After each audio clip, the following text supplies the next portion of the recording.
Observatório da Dinâmica Costeira aqui da Universidade Federal de São Paulo está disparando essas palestras já faz um tempinho, com temáticas que envolvem gestão costeira e envolvem várias áreas do conhecimento. Eu sou o professor Gilberto Peçanha Ribeiro, né, nascido em Campos do Goytacazes, com vivência em Atafona, mas eu sou professor já há quase 30 anos aí, de Universidade Federal, e estou há 7 anos aqui em Santos, no litoral de São Paulo, trabalhando na Universidade Federal de São Paulo, no Instituto do Mar. A gente tem aqui um observatório, né, chamado Observatório da Dinâmica Costeira, onde a gente tem promovido debates aí em tempos de pandemia, né, sobre profissionais, né, pesquisadores que têm se dedicado e que já se dedicou a assuntos envolvendo Atafona, lá em São João da Barra, uma praia conhecida por conta mais fortemente emblemática, né, por conta da erosão costeira, e nesse contexto do Observatório da Dinâmica Costeira, nossa, é muita gente, hein? Juliana está com o Ibope lá em cima. É Atafona. Então, a Juliana, nossa convidada de hoje, agradeço desde já a doutora Juliana Blassi Cunha, ela se dedicou a um assunto no mestrado que envolveu a sociabilidade e memória em Atafona. Eu vou deixar a Juliana falar daqui a pouco, com certeza, ela se apresenta aí para o grupo. Eu estou fazendo aqui uma exibição de outras palestras que acontecerão ainda até outubro, né? Palestras que têm assuntos costeiros e também o Norte Fluminense. Então, a gente vai ter no dia 2 de setembro o professor doutor, né, Sérgio Cadena, foi na UF em Niterói, no curso de Geografia, ele é geógrafo. Ele tem mestrado, doutorado e também pós-doc na área de Geografia Física. Ele é coordenador do curso de Geografia da PUC do Rio de Janeiro. Ele trará no dia 2 de setembro essa temática da evolução geomorfológica do complexo do Delta do Rio Paraíba do Sul. Na sequência, a gente vai ter um historiador, Paulo Bava, de Camargo, professor da Federal de Sergipe. Eu acredito que todos estejam vendo os slides, né? Sim. E ele vai trazer uma temática interessante que trabalha a questão da arqueologia e ambientes subaquáticos, né? Ele vai dar um foco aí em zonas costeiras. A experiência dele também é ampla em orientar alunos de mestrado, doutorado, em ambientes subaquáticos do Rio São Francisco, muito focado na arqueologia histórica. Teremos aí na sequência o professor Miguel Freire, cineasta e fotógrafo, professor da UF em Niterói.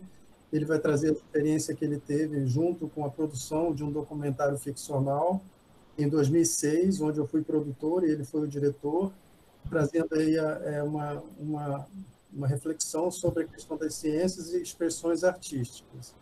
Na sequência, temos aí o professor Ítalo Ferreira, da Federal de Viçosa, estará conosco dia 16 de setembro, sempre esse horário de 16 horas, tá? Vai trazer aí um panorama geral sobre a evolução tecnológica voltada para o mapeamento batimétrico. Ele é engenheiro agrimensor, um jovem pesquisador, doutor aí da Federal de Viçosa.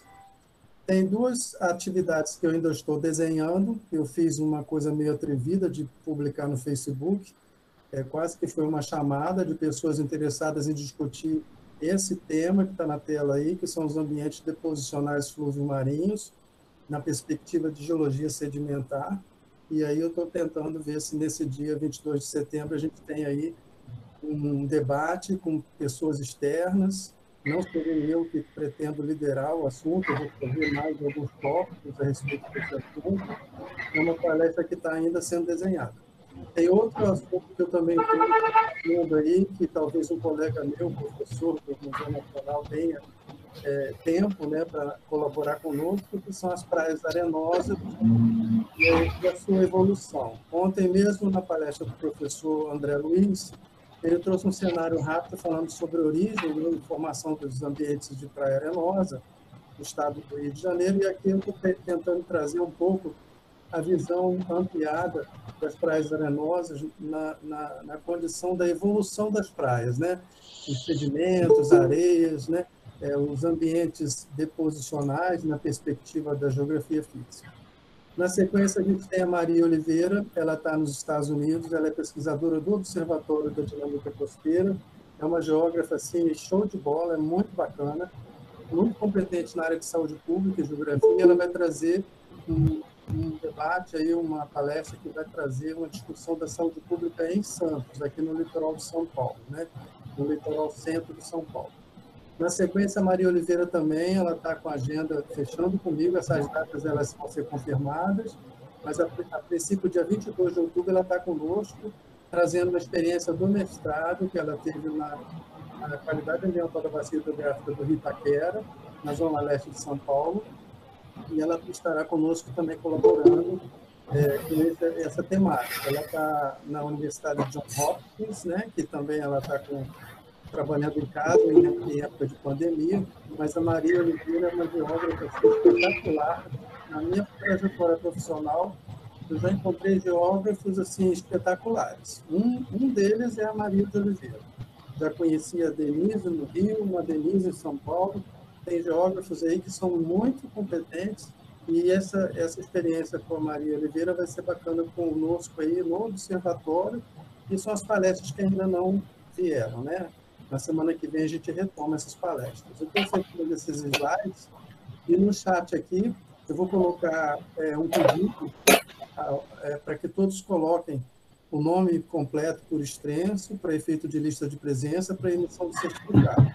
Se a pessoa que está aqui conosco não teve chance de se inscrever na internet para esse evento com a Juliana Blassi Cunha, é possível fazer hoje até meia-noite. Então, daqui a pouco eu vou dar uns informes no chat, assim, meio sem tirar a atenção da gente, mas só para ficar registrado, para todo mundo entender como que a gente na Unifesp está fazendo esses palestras, né? E, de alguma forma, avançando aí em debates que envolvem também a Tafona, né? Eu fiz pesquisa em Atafona pelo CNPq inicialmente, lá em 2003, 2004, e depois eu estendi também pela UERJ, pela Federal Fluminense, e aí eu estou com essas pessoas que aceitaram o convite, né? De forma muito agradável, muito simpática, pesquisadores aí que estão envolvidos com pesquisas que ampliam, dão a chance da gente ampliar conhecimento sobre o que se pode encontrar de frente de trabalho produtivas até hoje nesse ambiente aí do litoral do Norte Fluminense. Juliana, a palavra está com você, agradeço a sua presença. Mais uma vez eu trago aqui pessoas que se destacam com pesquisa, pessoas sérias, compromissadas, com pesquisa formal. No caso da Juliana, ela vai falar dela aqui conosco, né? Ela se destacou aí no mestrado, numa ocasião que eu conheci a Juliana. E vamos lá, Juliana, agora é com você, vou falar do nada.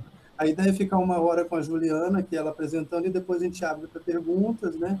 No final, como eu estou vendo que tem bastante público, né? Agora somos 34, a gente faz uma inscrição de perguntas pelo chat. Por favor, Juliana, é com você agora. Obrigado. Eu vou fechar meu microfone, tá, Juliana? Certo. Beleza. Boa tarde, Gilberto. Boa tarde a todos e todas que estão aqui nos assistindo. Em primeiro lugar, eu gostaria de parabenizar ao professor Gilberto pela excelente iniciativa.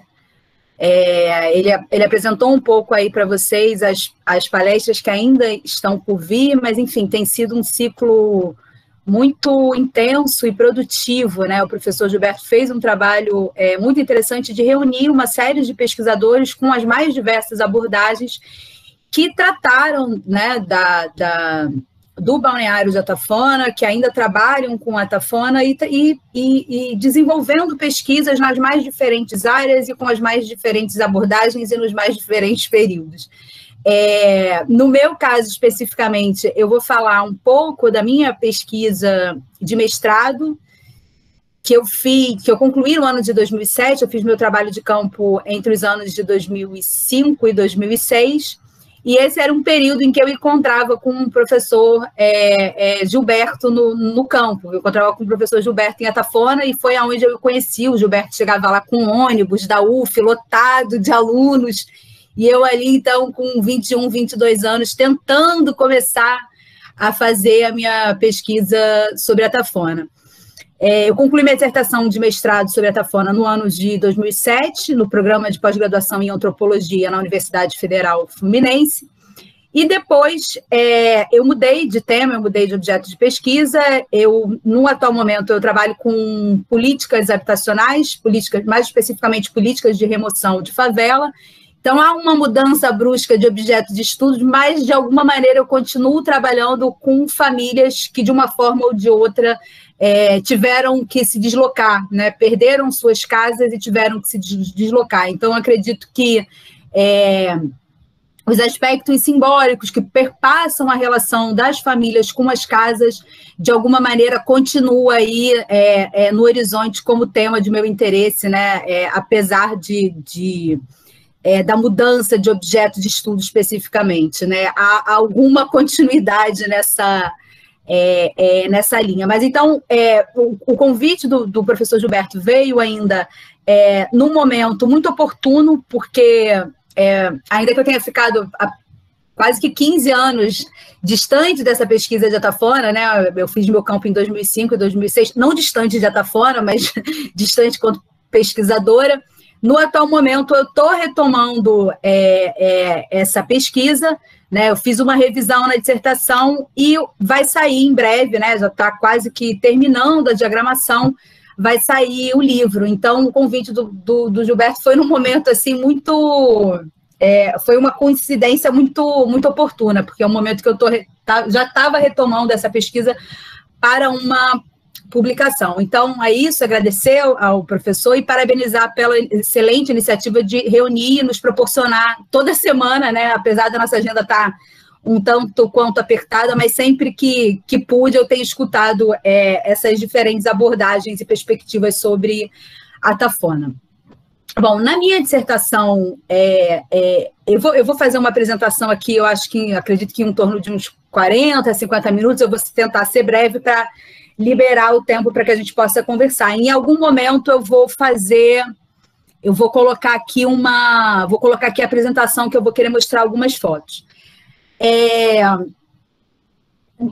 Dentre, né, essas diversas abordagens sobre a Atafona que a gente tem tratado, né, a Atafona ela é frequentemente percebida, né, e tratada tanto pela imprensa, também na academia, e por novos visitantes desse local como uma cidade que está desaparecendo do mapa, né? Essa para as pessoas que conhecem a Atafona no presente momento, que chegam ou para estudar ou para veranear, digamos que o principal atrativo desse lugar. No meu caso, especificamente, eu trabalhei uma Atafona da perspectiva dos seus antigos veranistas, né? E para esses, a Atafona ela guarda um título, né, de um lugar único, pelas inúmeras recordações dos fantásticos momentos que foram ali vividos, que foram ali experienciados em diferentes momentos do curso de suas vidas e de suas famílias, né? Então, a minha pesquisa especificamente, né, é uma pesquisa na área da antropologia urbana, mais especificamente, e ela trata, né, da sociabilidade que caracterizava a vida social de Atafona, mas uma Atafona de antigamente, né, uma Atafona de como esses veranistas chamam de uma Atafona dos bons tempos, e também das alterações pelas quais esse modo de vida, essa forma de vida passou, né? Então, a partir de memórias e a partir de narrativas de alguns dos seus antigos veranistas, essa pesquisa ela buscou contar uma parte da história de Atafona, né? Há outras histórias de Atafona, há outros ângulos e perspectivas para ver. A minha pesquisa é sobre, né, ela busca registrar uma parte da história de Atafona, que é a história contada por esses seus antigos veranistas. Veranistas esses pertencentes, né, ao que a gente pode chamar de famílias tradicionais do município vizinho, que é o município de Campos dos Goytacazes, que passaram a frequentar essa praia, né, a partir de fins do século XIX, início do século XX, que passaram a frequentar, buscar essa praia como um local privilegiado para a vivência do lazer. Então, todos os anos, né, nos seus meses de férias, de dezembro a março, essas famílias saíam da cidade de Campos e buscavam a Atafona como um espaço privilegiado para esses meses de lazer. E construíram ali, né, as suas residências de vilegiatura, né? Então, essas formas de sociabilidade caracterizavam a vida desse lugar, durante um período, né, um longo período que eles retratam com saudosismo, né, como um período áureo de Atafona, né, a Atafona dos bons tempos, né. Quando eu falo de famílias tradicionais de Campos, eu vou falar um pouco mais detidamente sobre isso mais tarde, mas cabe aqui só antecipar que eu estou falando de um grupo com um poder econômico relativamente variado, né? Um grupo que pode incluir desde abastadíssimos usineiros, mas também profissionais como comerciantes, médicos, advogados e professores. Então, do ponto de vista econômico, há uma relativa heterogeneidade dentro desse grupo, mas eles compartilhavam um modo de vida comum, né? Eles frequentavam determinados salões de clubes, né, clubes sociais em Campos, eles compartilhavam um estilo de vida e compartilhavam, sobretudo, esse balneário, né, o balneário de Atafona. Essas famílias elegeram esse lugar. Então, a ideia é mostrar um pouco aqui na apresentação como que esse grupo dessas famílias tradicionais de Campos, ela imprime as suas marcas, né, ela imprime a identidade dessas famílias nos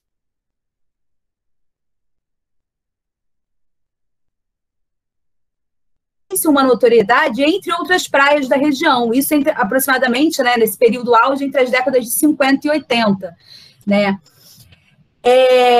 Eu vou falar um pouco também de algumas transformações, né, nesse antigo modo de vida que caracterizava esse lugar, relacionando essas transformações com o avanço do mar, mas relacionando essas questões, sobretudo, né, com a crise econômica e social pela qual esse grupo passou, né? Muitos das famílias desse grupo, das famílias pertencentes às usinas, por exemplo, essas usinas passaram por um processo de insolvência. E, então, isso, em maior ou menor grau, atingiu, né, muitas dessas famílias e as relações, né, hierárquicas de prestígio, de status que elas mantinham entre elas. Quando eu estou falando em memória social, eu estou dialogando com autores como Maurice Halbwast, né? Quando eu faço um trabalho também com álbuns de família, eu estou dialogando com autores como a Miriam Lins de Barro e a Ilana Strausenberg. Quando eu estou falando em sociabilidade, eu estou trabalhando com o sociólogo George Simmel, né? Então, isso são só algumas referências, eu não vou desenvolver nem fazer uma abordagem teórica, porque eu acho que não cabe aqui. Né? E aí, só para concluir essa apresentação inicial, né, quando eu estava revisando esse texto da minha dissertação de mestrado para fazer a publicação do livro, né, eu me dei conta que nesses 15 anos, de 2005 até o momento presente, muitos dos meus principais interlocutores, ou seja, aquelas pessoas com quem eu conversei, que eu entrevistei, né, desses antigos veranistas, muitos desses, mas muitos mesmo, tinham falecido, né, ao longo desses 15 anos. Então, eu acredito que, de alguma maneira, essa pesquisa ela acabou por registrar, né, essa narrativa, essas memórias dessas pessoas que faleceram ao longo desses anos, né? E dessa maneira a pesquisa acaba por eternizar uma parte da história de um balneário que convive a cada ano que passa, né? De uma forma mais intensa com o desaparecimento de suas casas, com o desaparecimento de bares, com o desaparecimento do seu clube, da delegacia, de lanchonetes, da caixa d'água e de ruas inteiras. Eu não sei se... Só para ilustrar, né, assim, quem não conhece a Atafona, eu acho que é muito fácil de entender o que acontece através de um exemplo que eu me dei conta há pouco tempo. A residência da minha família Atafona a referência sempre foi, né, para além do nome da casa, mas a referência era sempre que a casa era na Rua do Clube, esquina com a Rua da Caixa d'Água. Outro dia eu fui explicar onde é que era a casa para alguém, fui dar essa referência. E aí, então, eu me toquei que agora é a rua do ex-clube com a rua da ex-caixa d'água, porque tanto o clube quanto a caixa d'água também já ruíram, já não fazem mais parte desse local. Então, eu vou fazer aqui na minha apresentação algumas reflexões metodológicas, né? Eu acredito ser importante falar do meu pertencimento à Atafona, não há como eu falar sobre essa pesquisa sem falar de onde eu estou falando, né? Eu vou falar de uma forma muito resumida um pouco de como começam as relações, relações que se começam a partir de um interesse econômico entre Campos, São João da Barra e Atafona, só situado de uma forma muito breve. Vou falar um pouquinho melhor dessa categoria, né, famílias tradicionais de Campos, e aí o foco da apresentação vai ser tentar mostrar essas formas de sociabilidade dessas famílias em seus meses de férias em Atafona, pegando 3 períodos. Um período inicial eu coloquei entre fins do século XIX até a década de 40, que pode ser pensado como um período inicial, né, um período de busca inicial para Atafona como um balneário, né. Depois você tem um período que frequentemente aparece frequentemente nas narrativas como o período áureo do balneário, entre a década de 50 e a década de 80, e a partir das décadas de 90, você tem uma intensificação desse processo, né, do avanço do mar, na verdade, e de uma mudança nessa frequentação. O avanço do mar, obviamente, né, inicia-se bem antes, mas ele vai se tornando cada vez mais, impactando cada vez mais a vida social desse lugar e trazendo essas mudanças na frequentação. No livro, eu falo também sobre a Festa da Penha, eu tento buscar buscar compreender essas alterações em lugares de destaque, né, ao longo da Festa da Penha, mudanças na trajetória, né, a Festa da Penha é a festa da padroeira da cidade, então eu busco tentar entender essas mudanças na frequentação desse balneário também através da festa. Isso está no livro, estou fazendo aqui só a propaganda, não vai dar tempo da gente abordar isso aqui, né? Então eu trato essa festa da padroeira, ela é tratada como um fenômeno cultural, né, de comunicação simbólica, mas que infelizmente a gente não vai ter tempo de ver aqui. Como eu já falei, meu trabalho de campo, ele foi realizado entre os anos de 2004 e 2006. No ano de 2005, eu morei por aproximadamente 10 meses em Atafona, onde eu realizei entrevistas não diretivas e observação no mercado de peixes e na Festa da Penha, né? Essas observações que eram feitas em Atafona, no mercado de peixe na Festa da Penha, elas tinham como objetivo entender um pouco da relação que os moradores locais, em sua maioria pescadores, estabeleciam com esses veranistas de Campos dos Goitacazes. Para compreender especificamente essa sociabilidade dessas famílias tradicionais de Campos, eu fiz um trabalho que privilegiava majoritariamente a memória oral e o material de arquivos privados, como, por exemplo, álbuns de famílias desses antigos veranistas. Então, através dessas fotografias desses álbuns de família, que iam sendo, isso não foi uma estratégia inicial minha, isso acabou aparecendo ao longo dessas entrevistas, esses álbuns eram exibidos por essas pessoas que eu entrevistava, o fio da memória era ativado e trazia ali uma dimensão detalhadamente rica, né, as narrativas sobre essas famílias e sobre suas formas de sociabilidade nesse balneário, nessa Atafona de outros tempos, como eles chamavam, né.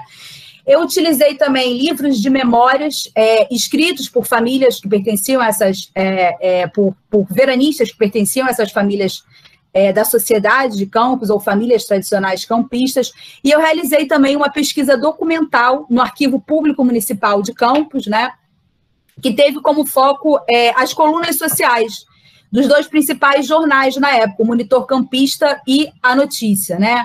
Eu centrei a análise nessas colunas sociais dos anos de 50 e 80, né, e ali era onde frequentemente aparecia essa sociabilidade dessas famílias em seus meses de férias nesse balneário, né? Então, é importante dizer também que o contato com muitas dessas famílias da sociedade para os fins dessa entrevista foram feitos, né, foram realizados através da minha avó, que é também, né, uma veranista assídua de Atafona desde seus 7 anos de idade, né? Então, eu destaco aqui também o meu pertencimento a esse lugar, porque na ocasião da pesquisa que eu tinha, então, 22 anos, eu havia passado absolutamente todos os verões da minha vida em Atafona. Minha família tem casa nesse balneário, uma casa construída pelo meu bisavô desde 1947, a casa está lá até os dias de hoje. Eu, inclusive, fui batizada na igreja da Penha. Então, eu acho que esse meu pertencimento a esse lugar, ele me colocou uma série de vantagens, mas, por outro lado, ele me colocou também uma série de desafios. Entre as vantagens, eu poderia dizer aqui que a minha condição, né, ao ser apresentada pela minha avó, que conhecia algumas dessas famílias, como sua neta, eu antecipava um momento da pesquisa em que, geralmente, o pesquisador tem que tratar de ganhar a confiança e conquistar alguma credibilidade junto ao grupo pesquisado. Então, a minha condição de neta de uma pessoa que conhecia essas famílias antecipava, né, esse momento.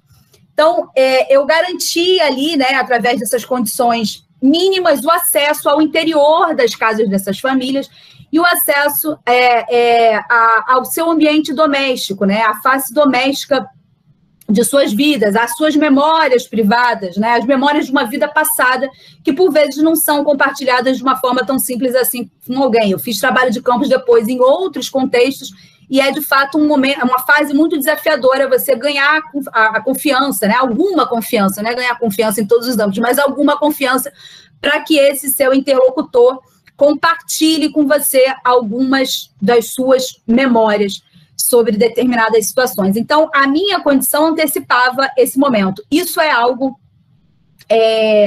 de extremamente vantajoso nesse meu pertencimento. No entanto, né, essa minha mesma condição me colocava alguns desafios, né?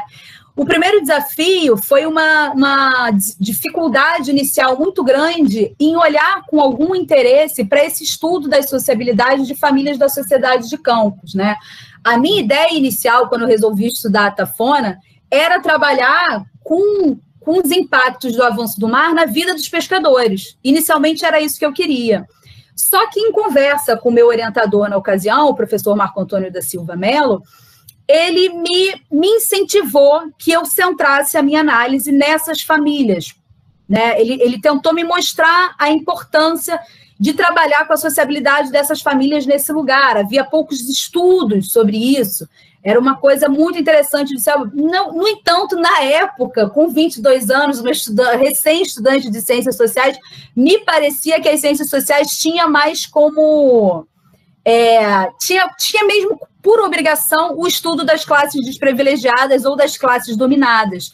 Então, esse tema de estudo, nesse período, para mim, inicialmente não era um tema tão atrativo, né? Digamos que na época eu não fazia distinção entre o que era um problema social e um problema sociológico. Ainda não havia uma compreensão clara, né, que um problema social nem sempre vai ser um problema sociológico, e que um problema sociológico não necessariamente precisa ser um problema social. Então, eu tinha esse desafio inicial de tentar entender, né, essa sociabilidade e de achar que isso era um tema relevante de pesquisa. Isso durou alguns meses de alguma resistência, mas logo depois isso passou e eu fui entendendo a importância de estudar esses processos microscópicos, né, de redes, de relações entre esses indivíduos, entendendo que a sociologia e a antropologia interessam sempre tudo que diz respeito à interação social. Tudo que diz respeito à interação social entre indivíduos, em grupos, em sociedades, diz respeito à sociologia. Então, foi depois de um tempo que eu assumi isso com o tempo. O outro desafio dessa pesquisa, além dessa barreira de vencer, né, de tomar o tema de famílias, digamos que famílias abastadas, como um tema relevante de pesquisa, né, não achar que esse era um tema menor dentro das ciências sociais, é uma boa dose de vínculos emocionais que perpassam a minha relação com esse lugar, né? Quando você toma para si um objeto de estudo com o qual você é familiarizado, do qual você é muito próximo, está colocado aí uma série de desafios, porque você conhece de alguma forma esse lugar, você conhece esses atores, você conhece esses indivíduos, mas a gente não os conhece de forma reflexiva, né? Você sabe muito sobre esse lugar, mas você não sabe de forma reflexiva. Então, eu tinha consciência, né, que se essa minha proximidade com esse lugar e com essas famílias não fosse devidamente problematizada e submetida à reflexão sistemática, eu teria aí um trabalho que poderia ser comprometido pelas minhas rotinas, pela minha simpatia, pelos meus hábitos, pelas minhas preferências, pelos meus preconceitos, pelos meus estereótipos. Então, esse foi, de fato, um desafio muito grande. Durante muito tempo, foi com algum deboche, alguma ironia que eu conseguia lidar um pouco com algumas dessas questões. Eu acredito que isso demorou um tempinho aí para sossegar e para passar, mas isso já foi. Eu queria mostrar agora...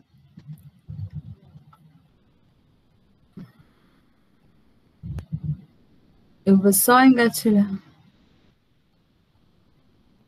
Aqui.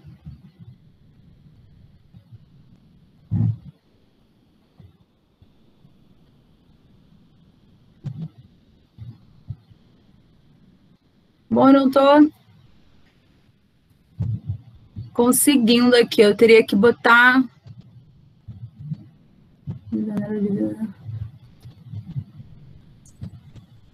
Você clicou no apresentar agora. Aí tem alguma opção que é uma janela ou a tela... Não estou conseguindo. Pode ser? Uma janela ou a tela inteira. Aí você escolhe, faz a escolha da aba que você quer exibir. Tá aqui, a janela, a tela inteira, mas aí eu precisava colocar, porque está no... Você está com uma tela só no notebook? Agora está vendo. Acho que agora vai exibir. Você tem que escolher a aba do seu navegador. O que você está exibindo, o que você está vendo, de aí do Google Meet.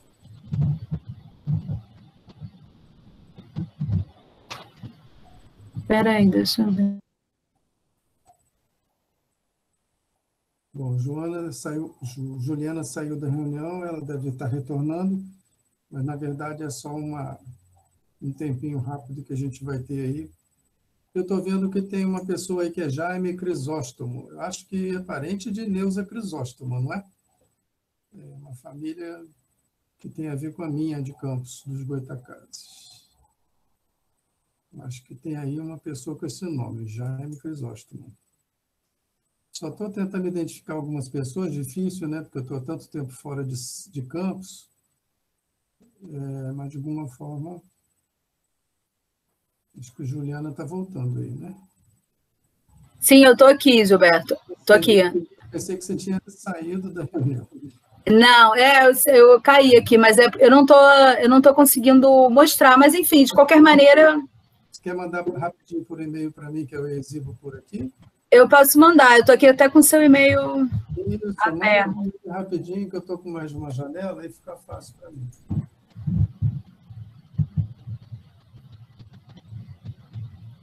Estou mandando aqui já está indo rapidinho. Tá, aí você vai pedindo para eu passar os slides, eu vou exibir por aqui, porque, de modo geral, a pessoa tem autorização para exibir, mas não tem problema, eu estou consultando aqui o meu e-mail, já vai chegar aqui. Mandei agora. Eu não cheguei a comentar, não, mas a gente tem gente do Brasil inteiro aqui, tá, Juliana? E tem um rapaz do Peru. Só para você entender que a gente não está só a Tafona, Campos do Goitacazes, tem uma galera aí de outros locais.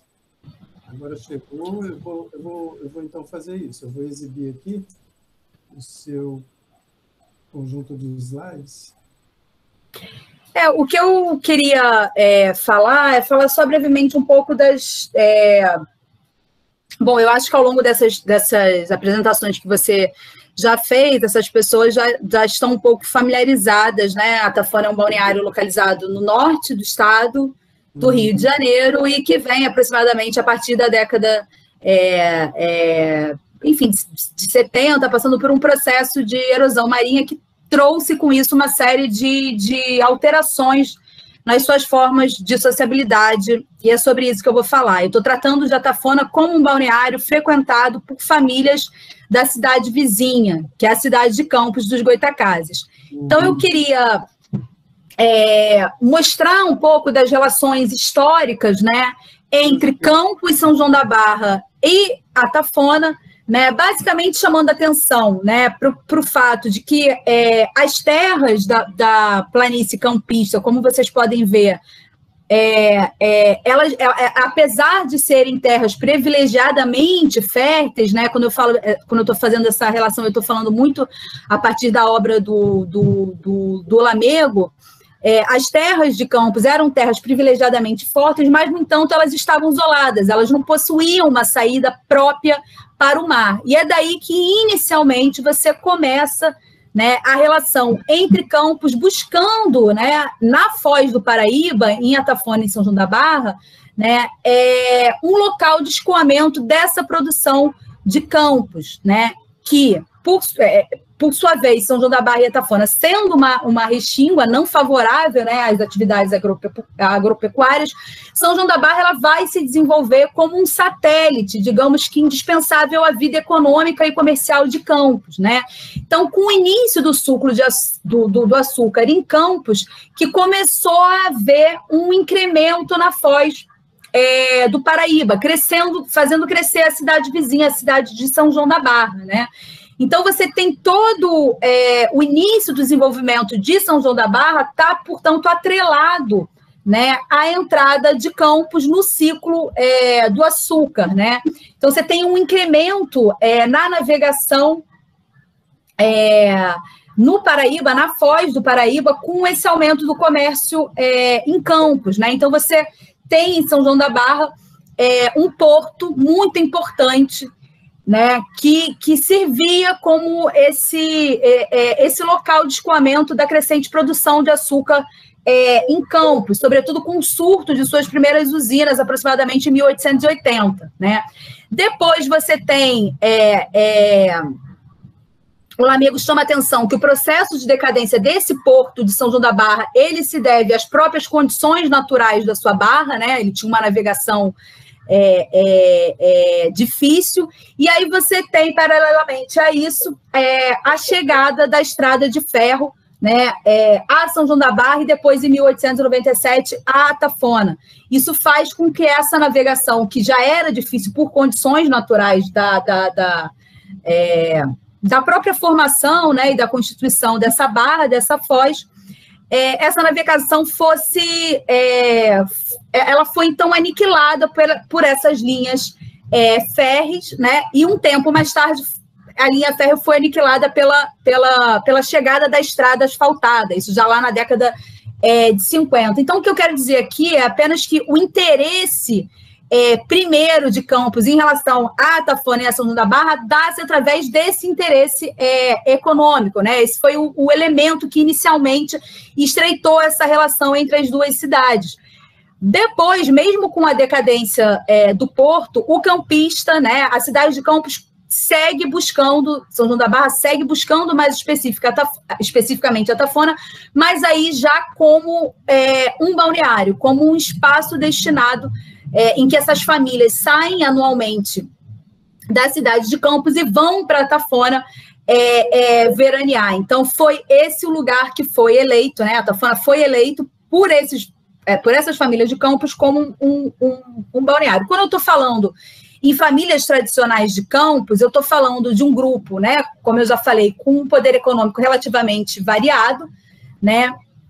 Você tem aí algumas fases de passagem, você tem uma literatura que, na época que eu fiz a dissertação, ainda não tinha algumas pesquisas sobre essa elite de Campos, mas hoje em dia você tem uma literatura, você tem o trabalho da Heloísa Alves, por exemplo, que vai falar da existência primeiro de uma nobreza rural, né, dessas famílias, e de algumas mudanças, ela vai tratando dessas mudanças a partir do surgimento do motor a vapor nos engenhos, e você está falando basicamente de uma concentração fundiária, né, que era totalmente condizente com a centralização política dessas famílias. Você está falando de barões de açúcar, você está falando de barões de café, né? Então, durante o século, aí já trazendo para o século XX, você tem o que ela vai chamar de uma modernização e de surgimento de uma nova burguesia, né, que ela vai falar que é uma burguesia tipicamente urbana na cidade, isso já no século XX, e que essa burguesia era composta de comerciantes, profissionais liberais, intelectuais, investidores, industriais e funcionários públicos, que passam a exercer também, junto com essas famílias de usineiros que detinham, né, um poder econômico e um vasto prestígio social nessa sociedade, nesse grupo, né? Então, é só importante saber, né, que o município de Campos, aí para quem não é de Campos e é de fora, ele, durante um longo período, ele alcança o posto de principal produtor do setor açucareiro do Estado, né? E, com isso, a sua classe dominante, ela atinge uma repercussão política estadual e até mesmo nacional. São muitos que saem deputados, alguns senadores. Então, você tem aí uma associação, né? Por mais que esse não seja o foco da pesquisa, mas isso também é importante de dizer, né, sobre esse grupo, né? Que eles concentravam o maior número de usinas do estado do Rio de Janeiro, né? Na década de 70, você tinha 15 usinas em Campos em funcionamento, né? Então, essas famílias, elas não se reuniam apenas em torno das suas atividades de lazer em Atafona, né? Era um grupo também, né, que tinha uma união que era de uma representação política muito forte, né?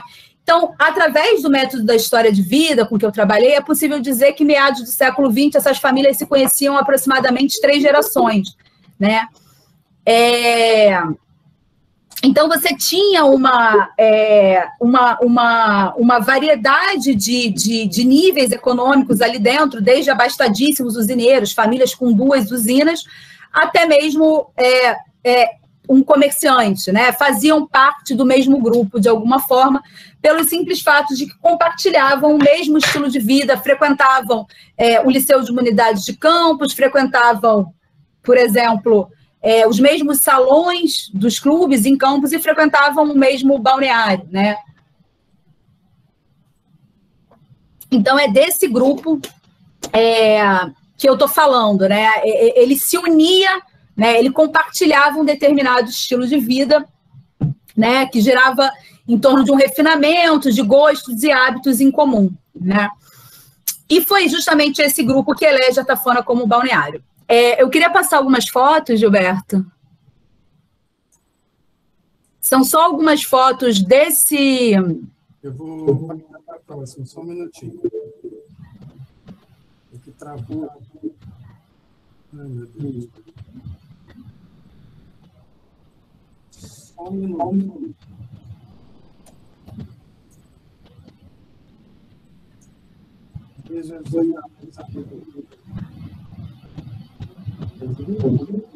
Isso são algumas fotos, né, dessas famílias que se reuniam em Campos, por exemplo, no que eles chamavam de uma espécie de um clube privê, né? Era um clube que eles chamavam que era o Clube do Chacrinha, onde ali realizavam uma série de festas e atividades sociais. Aí pode passar, Gilberto, só para ilustrar um pouco algumas fotos desses grupos. Essas fotos são aproximadamente na década de 60 e 70. Essa foto anterior é só a anterior, Gilberto, por favor. Bom, eu acho que essas fotos são na década de 60 e são todas dentro desse grupo, no casarão dessa família. Tem uma foto que vem depois, que é de essa foto, por exemplo, que essas famílias realizavam também uma série de atividades. As mulheres desses homens eram consideradas beneméritas em muitas ações, né? Construíram em Campos, por exemplo, o Educandário São José Operário, você teve a construção da PAI, a própria Santa Casa de Misericórdia de Campos foi também reformada por uma dessas famílias. Então, eles revestiam também suas ações nessas atividades que lhes conferiam também, além de um prestígio social, um prestígio político, né? Uma marca política muito importante nessa cidade. Esse é um desses bailes para arrecadar dinheiro para as obras desse Educandário São José Operário, que me foi... essa foto, por exemplo, é do arquivo privado, né? Do álbum de família da Nídia Lisandro de Albernaz, que eu entrevistei em 2005, já morando no Rio de Janeiro, que era filha de um dos donos de 2 usinas, Poço Gordo e São João, se eu não me engano agora. E ela foi uma dessas damas, chamadas Damas de São José Operário, que realizava essas festas para arrecadar dinheiro para a construção desse serviço de assistência, né? Então, é basicamente isso que eu queria falar sobre essas famílias. Eu vou falar agora um pouco da procura inicial dessas famílias no balneário de Atafona, aí entre os fins do século XX e aproximadamente 1940, né? Esse é um período inicial em que pouquíssimas pessoas moravam em Atafona, né? Os pescadores moravam, em geral, na Ilha da Convivência e na Ilha do Peçanha, né? Esses eram os habitantes mais próximos, e você tinha também os moradores da cidade de São João da Barra. A motivação inicial dessas famílias que saíam de Campos para veranear em Atafona, nesse período inicial, é muito marcada na narrativa deles a questão do clima privilegiado, né? Então, eles falam muito sempre sobre o vento nordeste, sobre a alta concentração de iodo, sobre a areia monazítica. Essas são as características da praia que são ressaltadas como que uma justificativa para essa procura, né, de Atafona como um local de vilegiatura, né?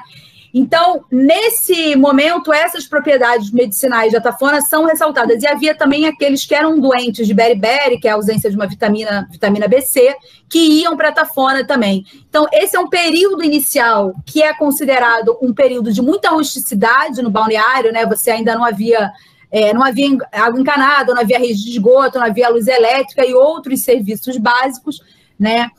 E é descrita como um período de muita rusticidade, mas, ao mesmo tempo, de uma forma muito lúdica por esses veranistas, né?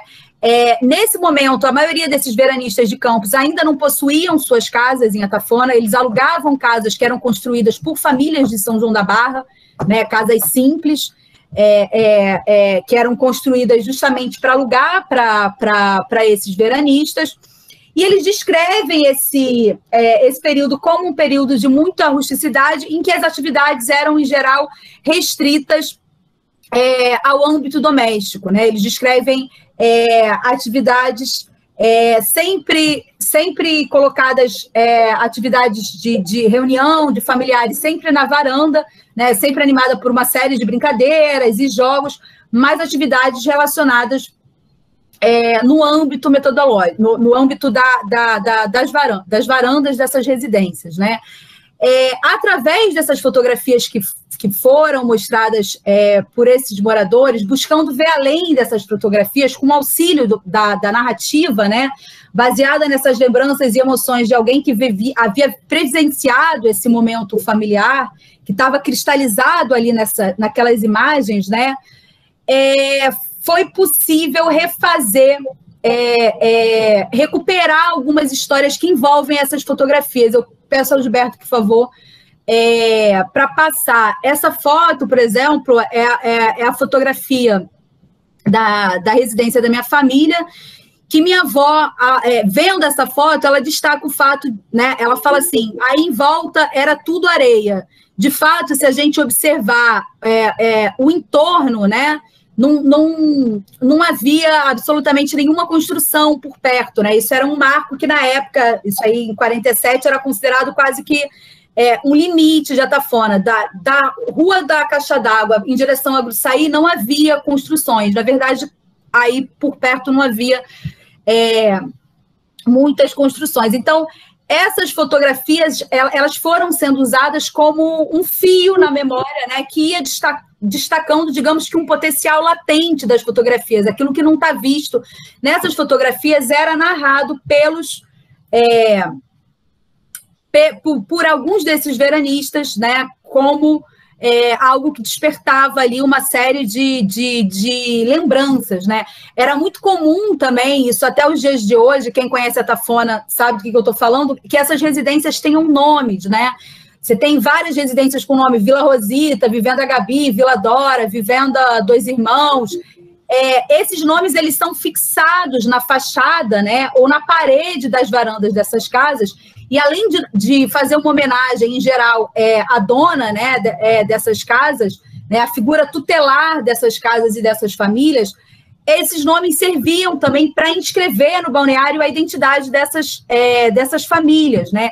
Então, através desse nome, era possível identificar a localização de uma casa e do seu respectivo dono em Atafona, né? Então, as casas, elas estavam diretamente relacionadas à identidade das famílias a que elas pertenciam. Eu peço que o Gilberto passe, por favor, mais uma foto. Essa foto é a foto do meu bisavô, por exemplo, que construiu essa casa da família em 1947, e é interessante destacar que esses mesmos sinais diacríticos, esses instrumentos, esses objetos que estão na varanda, eles são anualmente colocados na varanda todo ano, quando da chegada do verão, e retirados ao final do verão, marcando o encerramento da temporada do verão. Então, é como que num ritual, né, você pendura esses objetos na varanda, tendo esse momento de abertura, né, está aberta a temporada de verão, e ao final da temporada de verão você retira esses objetos num ato simbólico, num ato ritual, marcando o início e o final da temporada de verão, que é o período que essas famílias passam em Atafona. Então, essa composição de objetos e sinais diacríticos, né, ela faz parte daquilo que a gente pode pensar e que eu desenvolvo, né, mais adequadamente no livro, como sendo uma tríade que conjuga a casa, a família e Atafona, né, marcando uma relação intensa entre esses três elementos, casa, família e Atafona, né? Então, essa casa, ela é considerada a representação máxima do espaço familiar. Não é à toa também as numerosas fotografias que eu encontrei, né, nos álbuns dessas famílias, dos grupos nessas varandas, né? Que a varanda, ela é justamente um espaço intermediário entre o exterior e o interior, entre o público e o privado da casa. Eu peço ao Gilberto que passe, por favor, as fotografias. Então, são muitas as fotos nas varandas dessas casas. Essas fotos são de aproximadamente 1947, início da década de 50. Né? Tem mais fotos aí também nessas varandas, né, desse agrupamento de parentesco e convívio que se unia ali em torno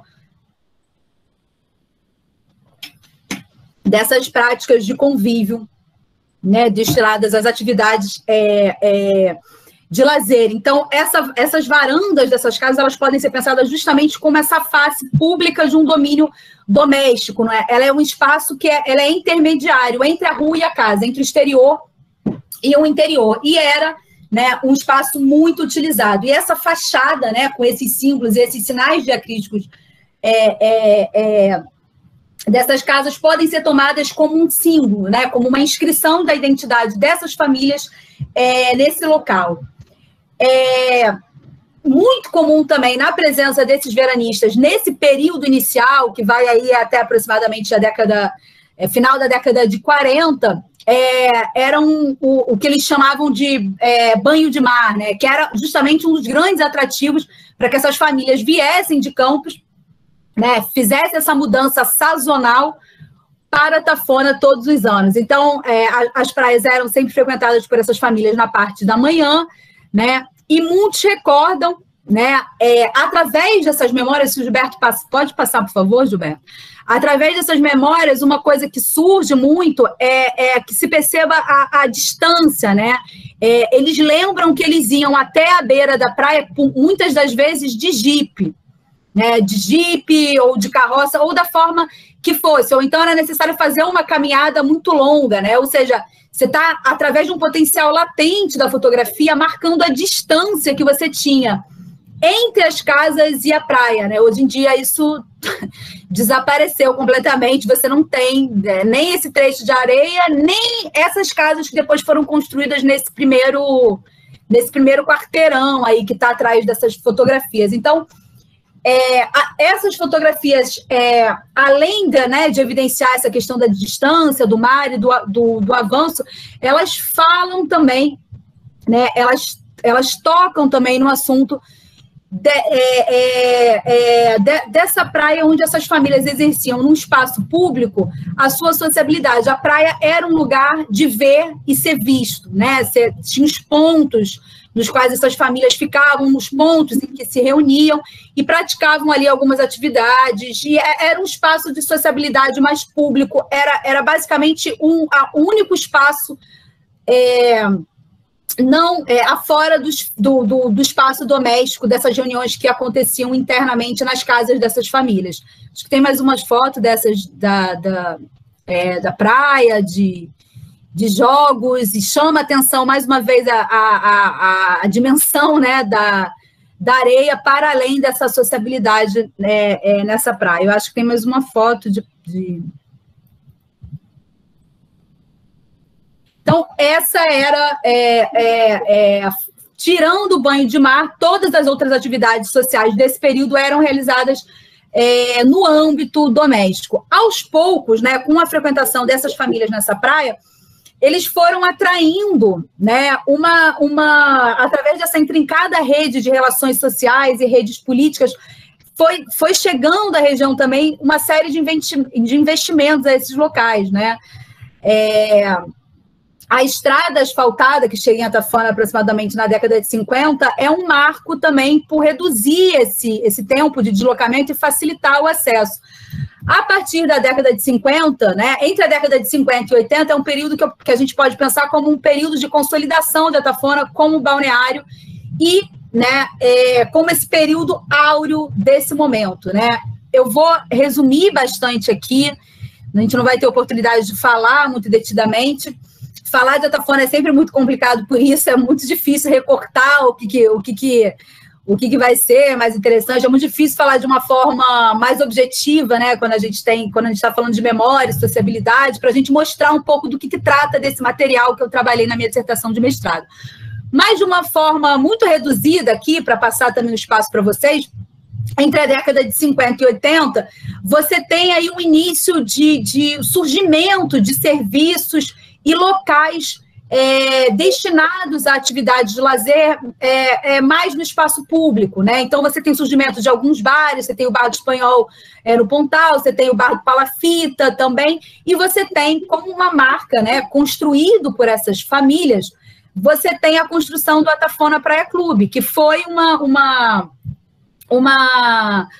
medida dessas famílias justamente para evitar, né? Era comum que na temporada do carnaval eles deixassem a praia para voltar para Campos para curtir os bailes em Campos. Então, eles fundaram o Atafona Praia Clube justamente como um clube, né? Um clube exclusivamente dessas famílias, para que eles desfrutassem também o carnaval ali, né? Esse é um período também entre a década de 50 e 80, que você tem esses planos que algumas pessoas colocaram, você tem uma paisagem de Restinga nessa ocasião que vai se configurando naquelas ruas alargadas, né? Atual, nesse período, o campista vai construindo cada vez mais as suas residências de velejatura nesse balneário, né? Inscrevendo a identidade dessas famílias nesse balneário, e essas ruas vão se tornando aquelas ruas que a gente conhece como as ruas principais de Atafona. A rua Feliciano Sodré era, inclusive, conhecida, né, nesse período como Avenida do Campista,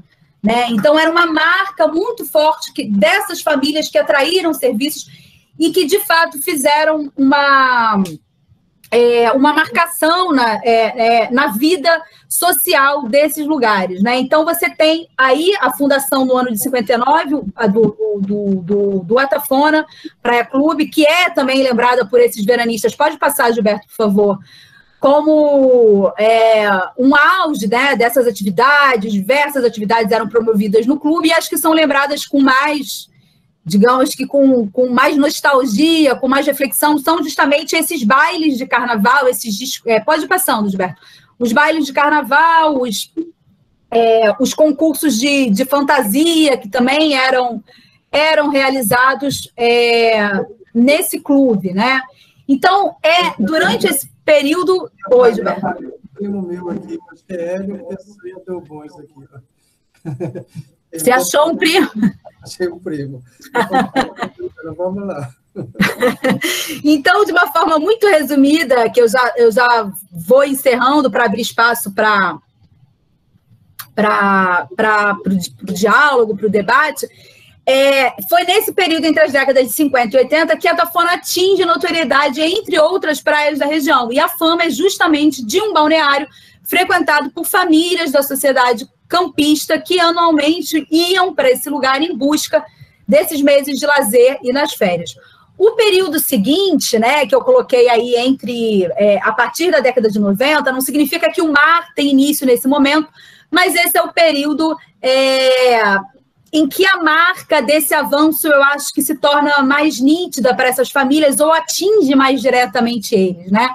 Você tem a fala, por exemplo, de pessoas, a própria Nídia Lisandro de Albernaz, que eu entrevistei, ela fala que, né, eles tiveram um choque muito grande lá ainda no início da década de 50, né, com o avanço do mar sobre a região do Pontal, mas que aquilo para eles parecia, na década de 70, para essas famílias aquilo era uma coisa muito triste, mas que parecia muito distante ainda, né? Esse avanço do mar tinha se dado no Pontal e parecia muito distante para eles. Tanto que, apesar de ser veranista do balneário há muitos anos, é em 71 que ela constrói a residência dela no balneário de Atafona, né? Eu queria que o Gilberto passasse, por favor. Essas fotos são fotos, inclusive do Gilberto, está tudo sem crédito aqui, mas foi muito rápido, mas era com... No livro está tudo direitinho, Gilberto. No livro está tudo certo. Foi só que eu montei isso aqui hoje muito rápido. Então, essas fotos são fotos aqui da antiga região do Pontal. Essa foto é de 74, não é isso, Gilberto? Isso. Essa primeira é de 74 e a outra é de 2004, 2005, se não me engano. 2004 ou 3. 2004, 2005. Você já vê ali um total desaparecimento dessa área toda do Pontal de Atafona. Eu não quero me deter especificamente nisso, eu queria só mostrar a casa da Nídia, que eu acho que é a próxima foto, que é essa pessoa que fala, né, na década de 70, ó, essa casa aqui, eu não sei se está dando para vocês verem legal, mas eu acho que possivelmente foi a maior casa de Atafona. Ela era essa pessoa, né, da família dona das usinas Poço Gordo e São João, e essa casa foi construída na década de 70, ou seja, já viu o avanço do mar, né, na região do Pontal, mas isso era muito distante ainda para essas famílias. Então ela fala, quando teve a primeira invasão de água lá na região dos pescadores, que se chama de Pontal, eu tive um grande pesar por eles. Agora eu não podia imaginar que o mar chegasse até a nossa casa. Eu nunca mais fui a Atafona desde que o mar se aproximou da nossa casa. Eu sabia, eu tinha notícias, mas eu não queria saber como o mar estava, eu não tinha interesse. Aí ela vai falando que o muro da casa dela era enorme, tinha 3 portões e que tudo isso foi caindo. E ela fala que ela e o arquiteto planejaram a casa para que da mesa da sala de jantar eles vissem o alto mar.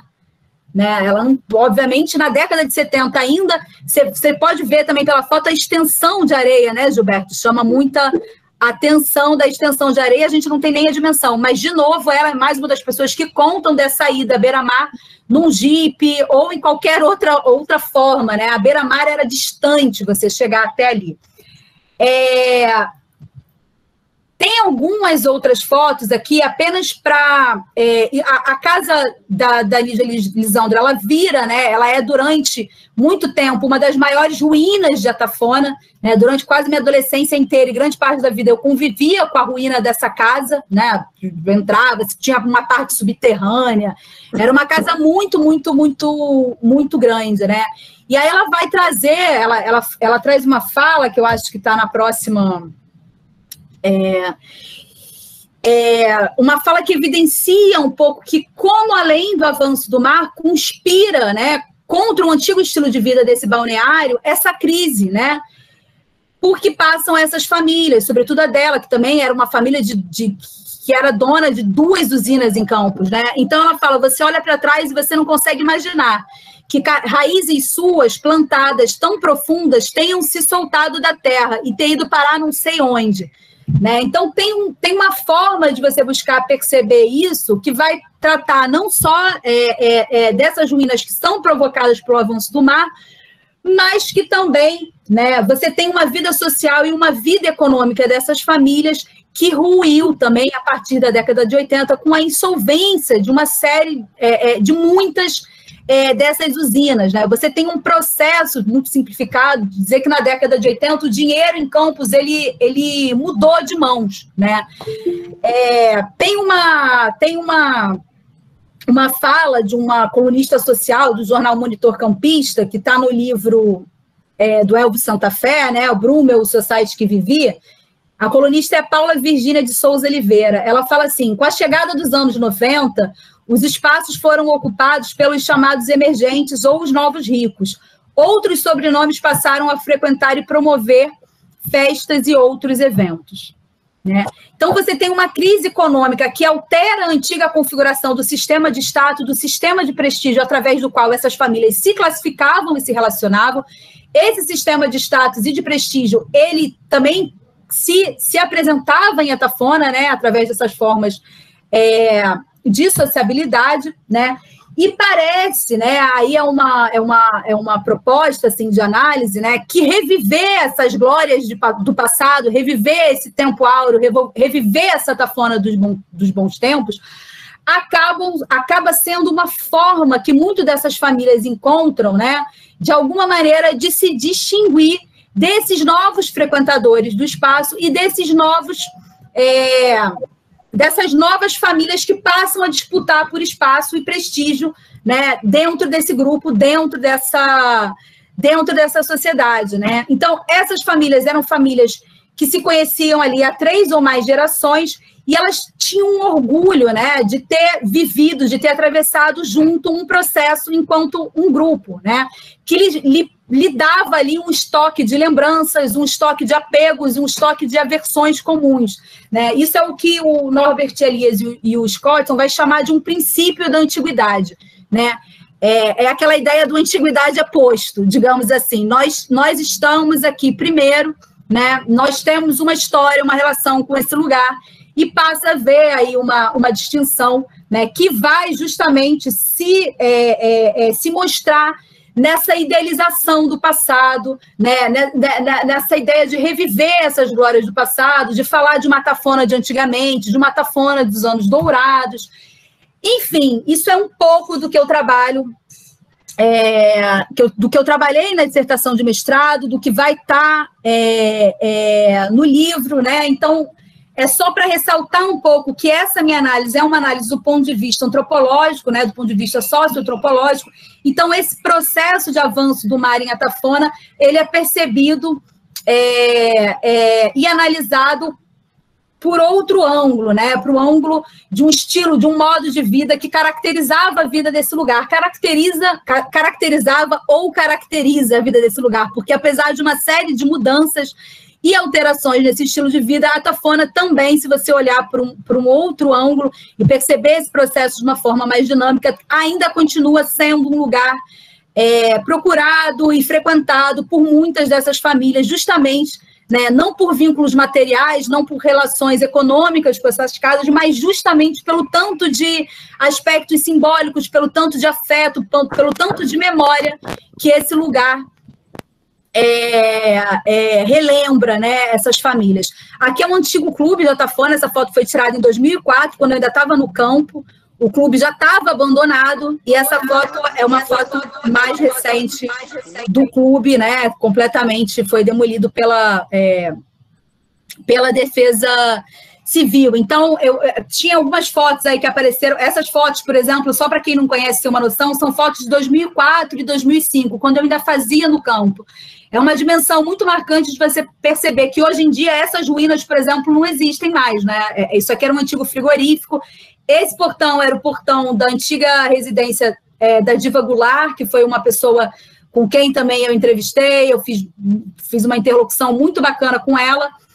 E esse portão também não existe mais. Então, a aposta foi um pouco, agora eu estou realmente encerrando e abrindo para reflexão, a ideia e a aposta é um pouco através do pensamento do Simmel, do Jorge Simmel, pensar um pouco essas ruínas como uma forma presente de uma vida pretérita, né? De uma vida passada. É disso que falam essas ruínas, né? Ela é a forma presente de uma vida social passada, que não existe, que se mudou, e na verdade que está em permanente alteração. Eu vou parar por aqui, senão a gente não vai ter tempo de dialogar, e era basicamente isso que eu queria apresentar aqui nessa maratona, de falar tão rápido sobre tudo isso. Juliana, é isso. Eu vou comentar um pouquinho, rapidinho, já vou abrir para o pessoal que fez comissão do chat, perguntas que entraram e agora vou contar para a gente. Olha, Juliana, eu nunca vi uma competência tão grande da sua parte em dedicação a esse aspecto da Tafona, na perspectiva antropológica, né? Bem interessante, na verdade, pessoas presentes, idades diferentes, viveram a Tafona durante épocas diferentes, simultâneas. Eu vi que tem aí muita gente aí que identificou vários comentários no chat, né? Então, eu vou fazer uma leitura aqui rapidinho no texto que vocês escreveram, tentando trazer um pouco. Olha, a Mônica, ela está com o áudio aberto, porque pouquinho a gente abre o áudio para vocês falarem, tá bom? Depois eu pedi a Mônica para fechar o áudio para ver o jeito aqui. Mas, de qualquer forma, pessoal, várias pessoas trouxeram aí algumas questões, né? Rangel aqui, que é uma pessoa que se identificou com o Rangel, que fez os comentários sobre a erosão, o processo geológico, né? Foram algumas afirmativas, não foram nem perguntas exatamente. A Silvia Paz, ela traz aí a questão econômica do Porto de São João da Barra, que é muito importante, em determinado momento aí da história, né? A ocupação aí da máquina de tem um rapaz aqui, eu não sei, está identificado como Rangel, alguma coisa de barragem, hidrelétrica, do Rio Paraíba. Claro que o Rio Paraíba está regulado, o ciclo ecológico não é natural, né? Tem barragens que seguram a água, o sedimento, alguns peixes do curso do rio. Foi falado aqui sobre o plano Agache, aquele projeto francês, que tem a sua aplicação em Atafona, né? A questão das duas lavras, né? É um traço do arquiteto, né? Tem comentários aqui, né? Eu tenho aqui no chat, né? Para dar conta que estava vindo aí de forma simultânea enquanto você estava falando, né? Eu vou abrir agora. Perguntei o Rangel perguntando se o Porto de São João da Barra tinha ou tem o mesmo perfil da Tafona. Na verdade, eu acho que ele está querendo dizer a sede do município, a parte central do município. São perfis diferentes, Rangel. Eu vou me atrever a responder um pouquinho, Juliana, porque o perfil até para sair para essa época da década de 50 e 80, é um pouquinho diferente. Isso aí tem influência dos mineiros por conta do SESC, né? Do SESC Mineiro. A Mônica está com o áudio aberto, também no grupo, mas vamos continuando aqui. Com elogios a você, Elizabeth Tavares, dizendo que parece muito bacana. Ana Vieira, aí, saudade do Carnaval da Tafona. Rogério Wagner, né? Saudades do Carnaval e do Farol. Eu coloquei o link da dissertação de mestrado, que já está no site da própria USP, lá da antropologia, né? Coloquei alguma coisa aqui. A Regina Vieira identificou a carta do Dona Diva, né? Acho que é Diva Goulart, a ruína. Sim. Regina Vieira, parabéns. Silvia, parabéns. Eu vou dar os parabéns a Mariana, Humberto e Luciano, para tudo sobre sua família. E a Juliana não acontece, a família está de parabéns também, a família da Juliana aqui. Tem o Flávio Silveira, né, falando que é uma pesquisa bacana, questões dessa memória do lugar impacto atualmente na região. É uma pergunta que ele traz aqui, o Flávio Silveira. O Flávio quer abrir o áudio, quando ele está com a gente, o Flávio quer abrir o áudio, o Flávio Silveira? Porque quando surge a pergunta, de repente a pessoa pode querer abrir o áudio, né? Mas o que ele pergunta, enquanto ele não se manifesta aqui, é como as questões dessa memória do lugar impactam atualmente na região, nas relações entre herdeiros, nas políticas públicas, sobretudo sobre as questões fundiárias. É uma pergunta que ele lançou, não sei se a Juliana quer comentar um pouquinho.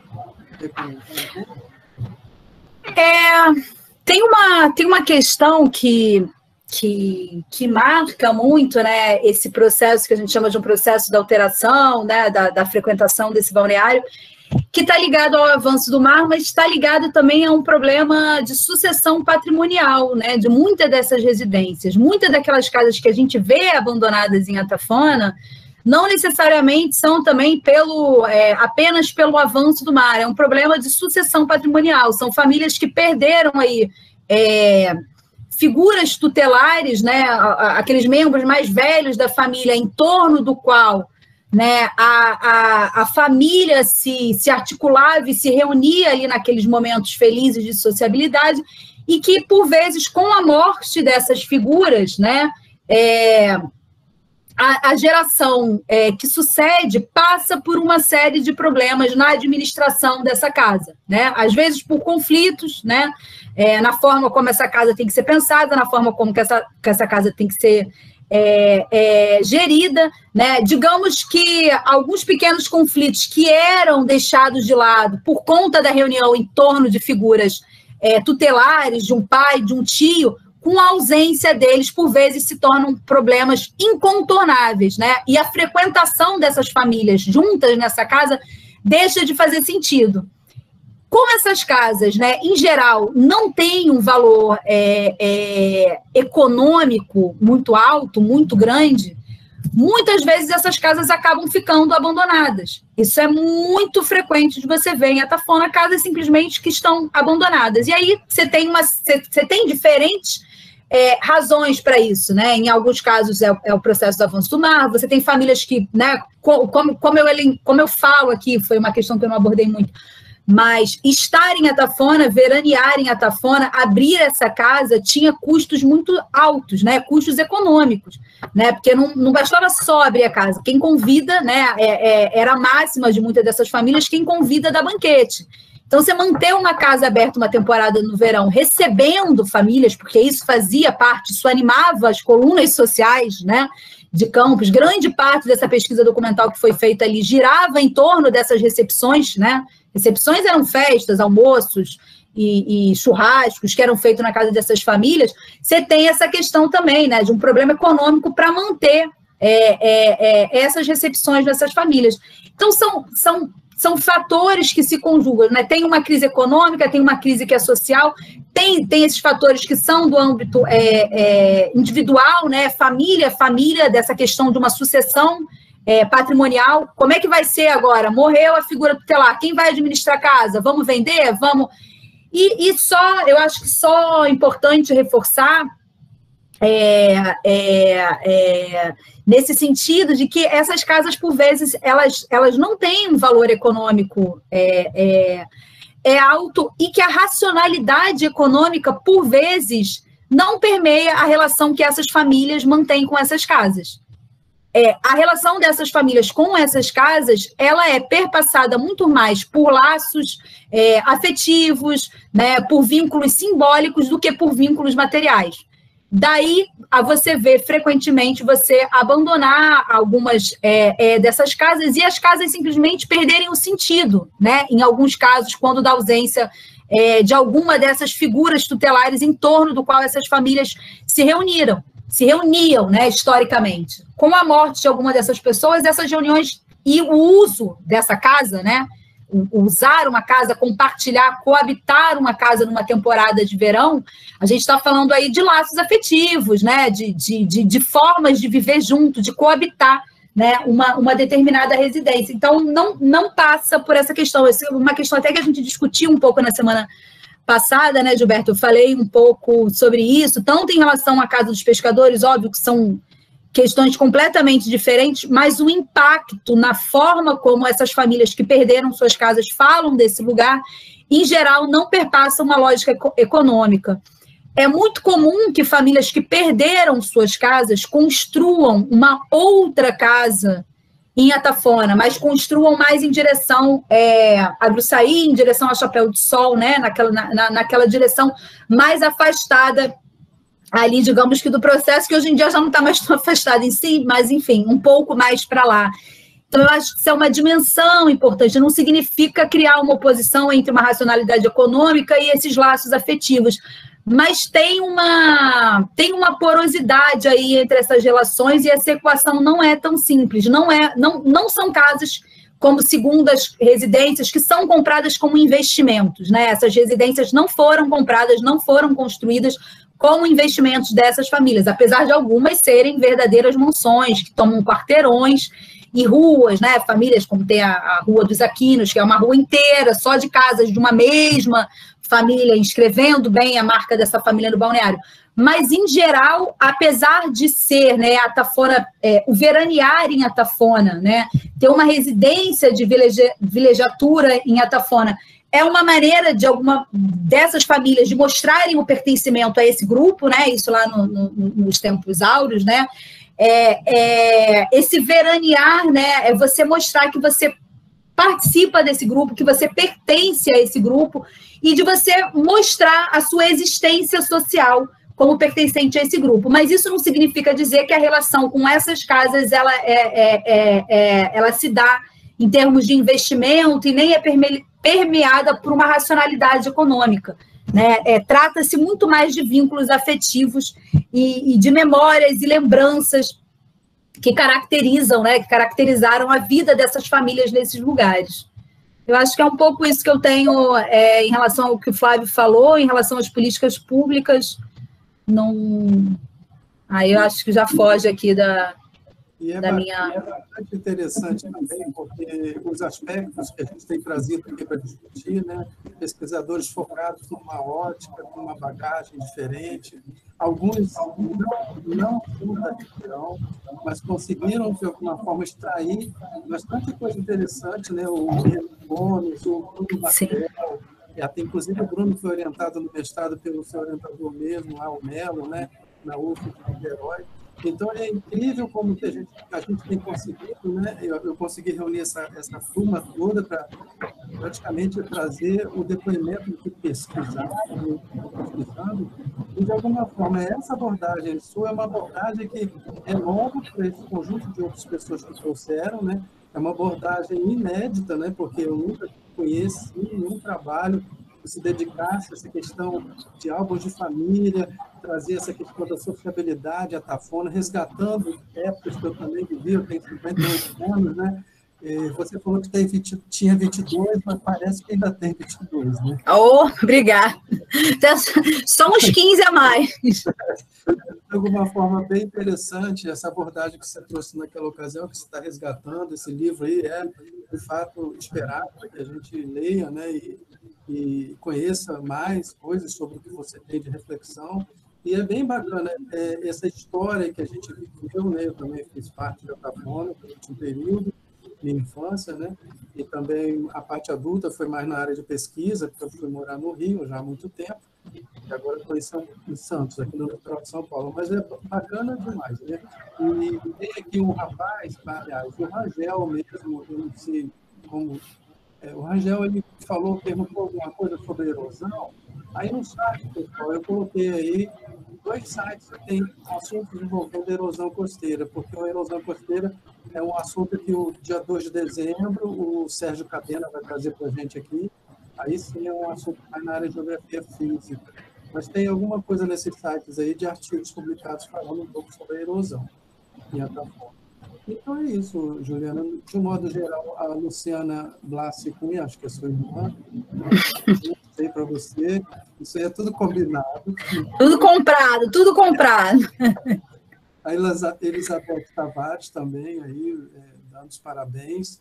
A Mônica, novamente, parabéns. Né? Então, eu acho que o que a gente imaginava, né?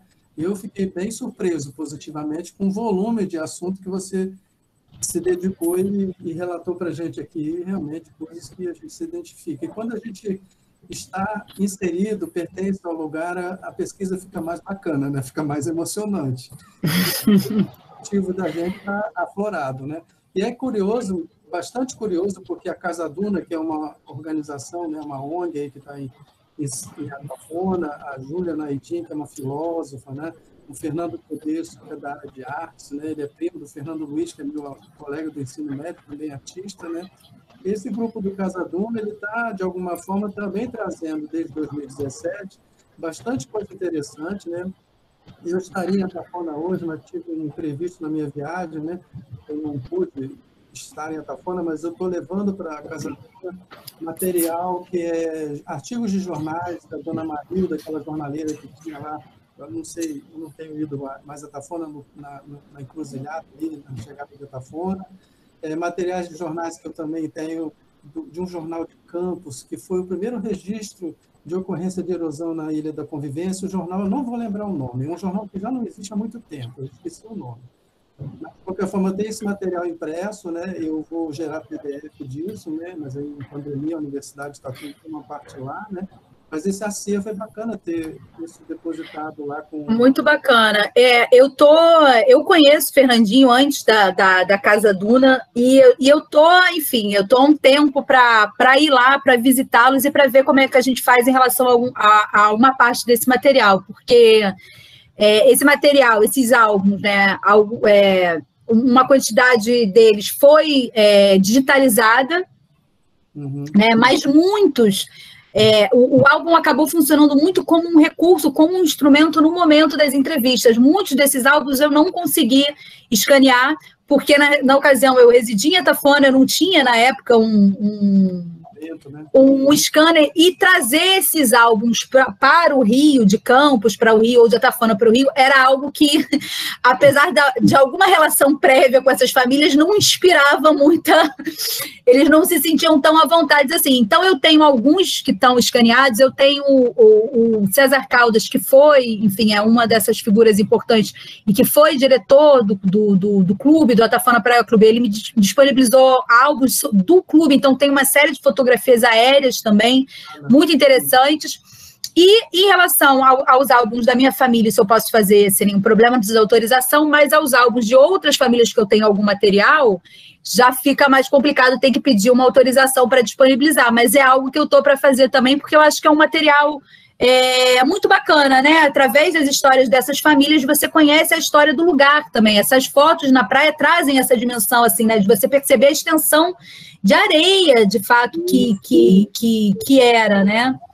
A paisagem mudou muito, né? Muita coisa na paisagem, e isso altera o modo de vida das pessoas, né? E outra coisa bacana também é o material bruto desse documentário ficcional de 2006, que o Miguel Freire dirigiu, produziu. Tem depoimentos incríveis da dona Nelite, a pescadora que é caranguejeira, né? Então, esse material é um material bruto, não foi usado ainda, o material é fantástico. Eu botei no Google Drive, disponibilizei para o próprio Fernando e para a Júlia, para ver se tem uso disso, do ponto de vista autorizado pela dona Nelite, né? Eu não tenho notícias mais da dona Nelite, nessa senhora que mora ali na Vila de Pescadores hoje. E tem o material do Mauro Argento, que é o geógrafo da FRJ, o primeiro que teve dedicação em Atafona, assim, um dos primeiros, né, da área de geografia, que se dedicou a essa parte de Atafona. Então, esse material também do Mauro Argento eu vou levar, porque esse material tem até slide de antigamente. Nossa, incrível! É um material incrível, assim, de um valor inestimável. E aí a Júlia e o próprio Fernando, eles vão poder, de alguma forma, dar algum tratamento e socializar esse material para pesquisa, né? Porque o que a gente tem sobre a Atafona, tem muita coisa de pesquisa que se fez, até pelas universidades, material que interessa muito para a gente, para ter essa história, né? Porque o resgate da história de Atafona também, no campo da geografia, né? Dá a abertura para trabalhar várias categorias da geografia, paisagem, lugar, território. Então, é um festival de coisas que se pode usar, né? Do ponto de vista de avanço. E a juventude local também, eu vou reforçar um pouco aqui, Juliana, só mais um minutinho.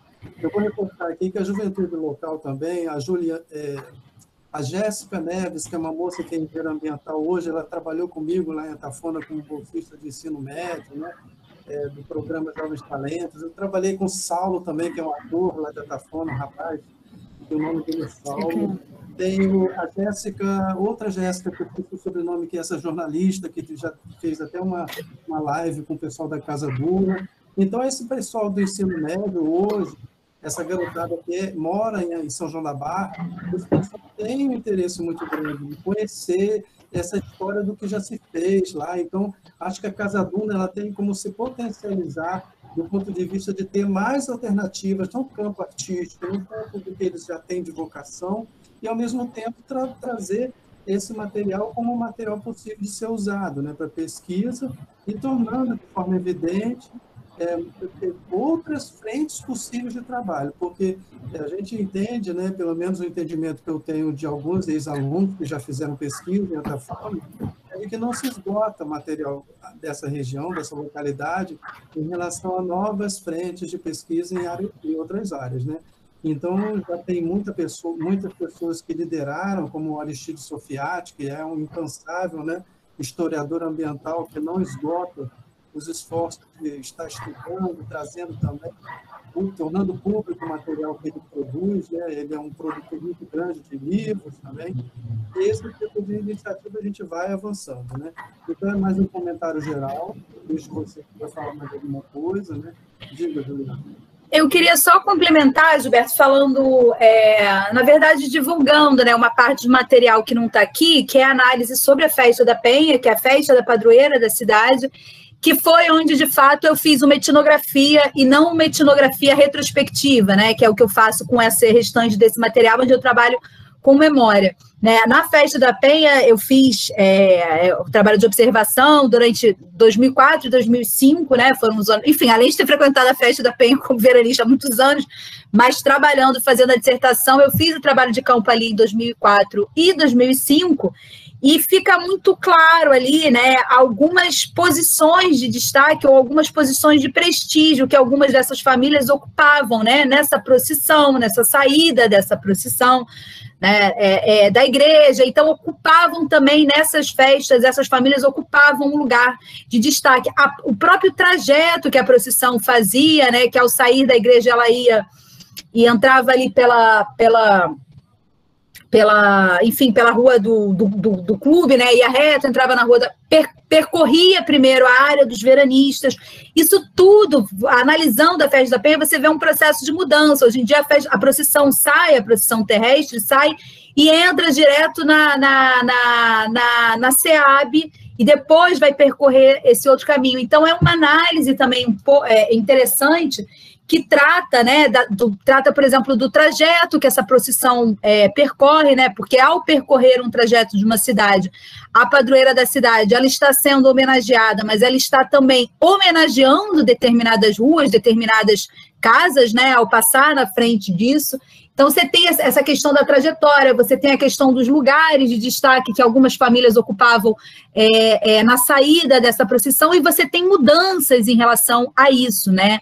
A esses elementos da Festa da Penha, que é tratado como um ritual que comunica uma parte importante da vida social desse lugar. Então, através da Festa da Penha, eu tive a oportunidade, digamos que, de realizar um pouco da minha proposta inicial, que era trabalhar também com os moradores locais, né? Na Festa da Penha, eu tento perceber como que os moradores locais e essas famílias estão articuladas em torno dessa situação social, né? Então, através da Festa da Penha, eu penso na relação desses dois grupos, e não apenas das famílias desses antigos veranistas de Campos nesse lugar.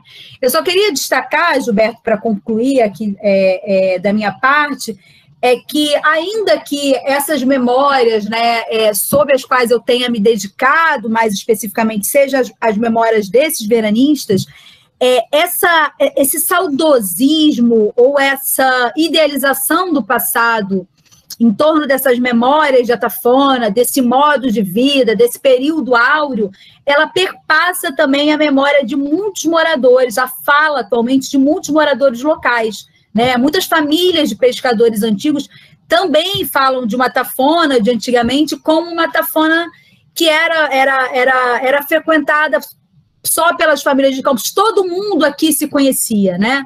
Tem essa dimensão de que as famílias se conheciam e ali estavam, né, todas articuladas e juntas naquele veraneio. Eram famílias que se conheciam há muitas gerações. Isso, obviamente, tem uma dimensão de um controle social enorme, né, nas atividades sociais dessas famílias, todo mundo se conhecia, estavam ali para veranear, mas todos se conheciam.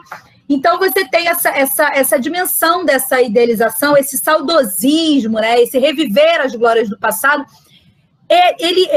Eu pude notá-lo também na fala de alguns moradores locais, de alguns desses antigos, né? Dessas pessoas que são de famílias, que vieram da convivência e que estão ali em Atafona há muito tempo.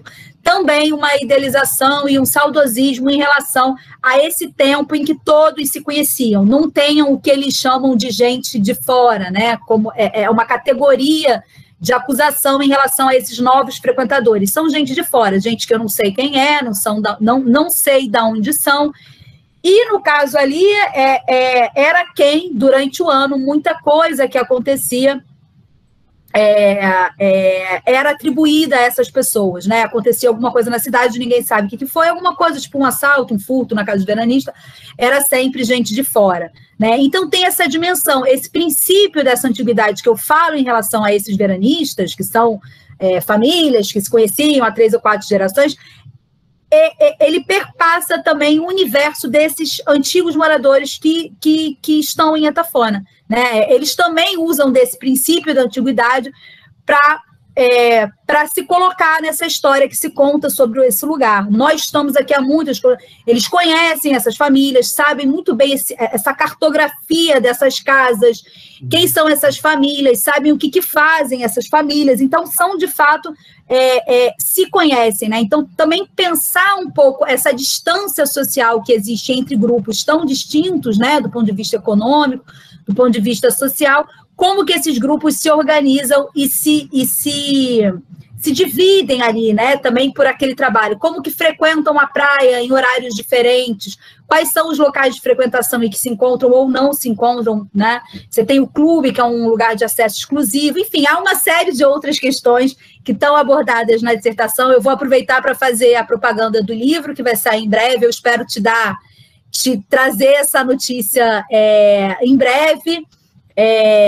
E o livro tem muitas mais questões, né? Atafona, enfim, como lugar para pensar, talvez pela sua impermanência das formas e as alterações constantes, é um lugar que sempre suscita novas questões. Eu, no momento, tenho algumas questões que eu estou querendo retomar em Atafona, né, que está ligada a esses novos usos que são feitos dessas antigas casas, dessas antigas ruínas. Muitas têm virado bar ou casa de pessoas de fora, como dizem, que têm morado nesses terrenos, nesses espaços. Então, eu também tenho ainda, para além da relação como veranista que segue, possivelmente vai seguir a vida toda enquanto a casa estiver de pé, tenho ainda interesses de retomar a pesquisa e desenvolver mais questões por lá, porque, como a gente tem visto aqui através desses seus seminários e apresentações de outros pesquisadores, são muitas as questões que permitem a gente pensar,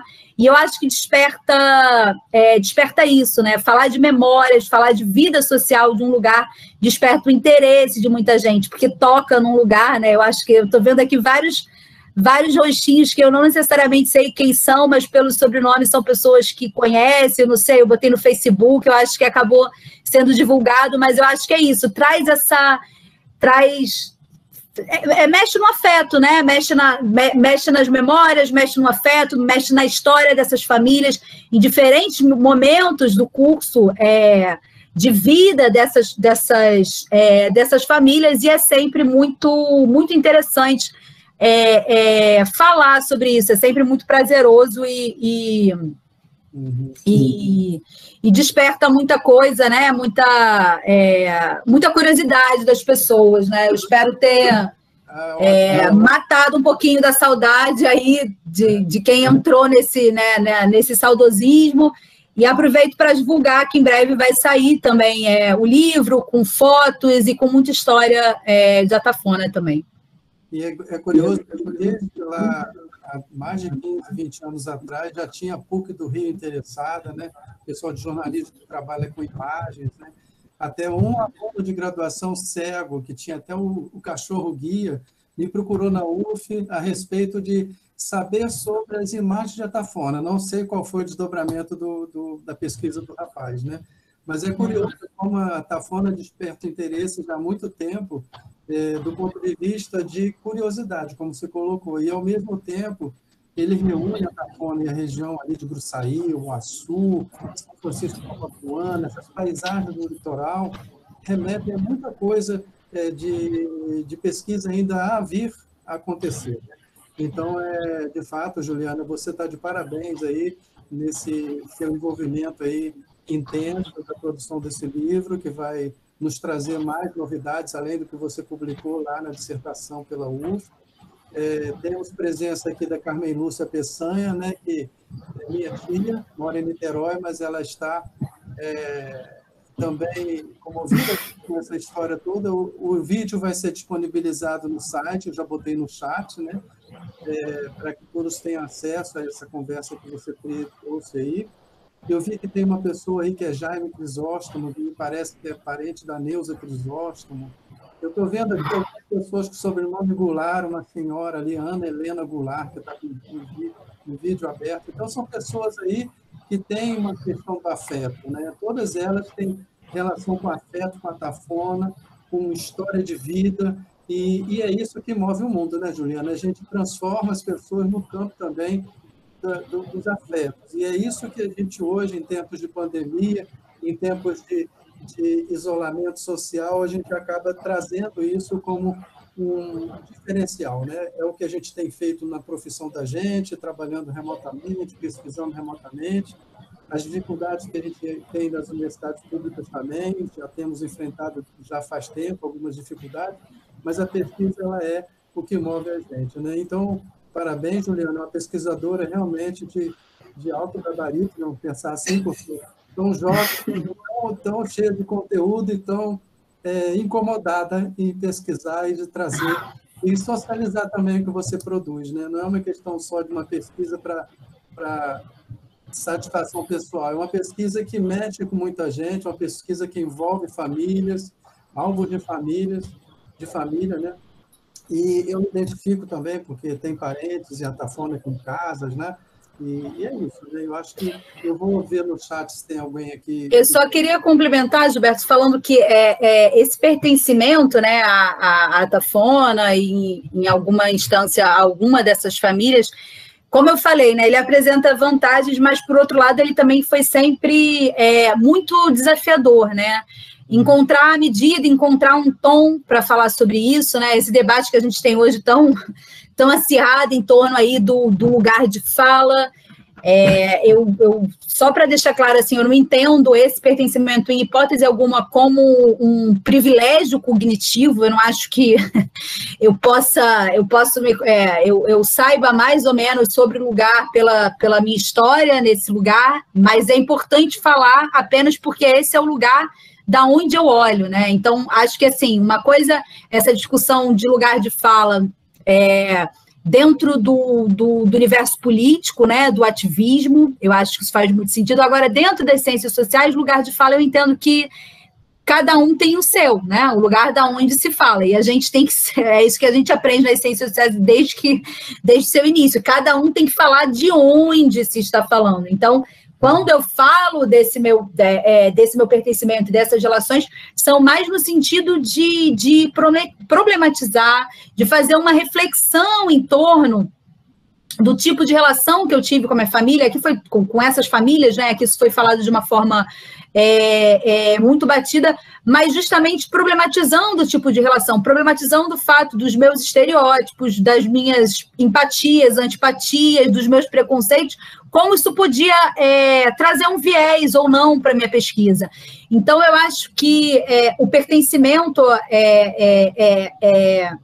ele traz vantagens, né? Mas ele coloca desafios muito grandes quando você está fazendo uma pesquisa com a qual você tem uma familiaridade anterior, você tem uma história.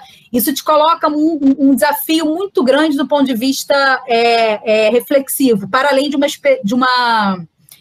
exposição pessoal, né? Porque sempre que você vai falar da pesquisa, você tem que falar também do seu pertencimento, da sua história, da sua relação com o lugar. Então, eu acho que isso Durante um bom tempo, isso me incomodou. Eu acho que foi por isso que eu também fui buscar outros caminhos, fui fazer outras pesquisas com objeto de estudo bem mais distante, fui trabalhar com favelas.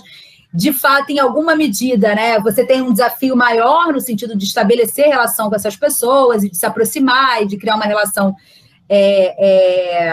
de confiança para poder desenvolver, fazer as entrevistas e as observações, participar da vida social daquele grupo. Mas, por outro lado,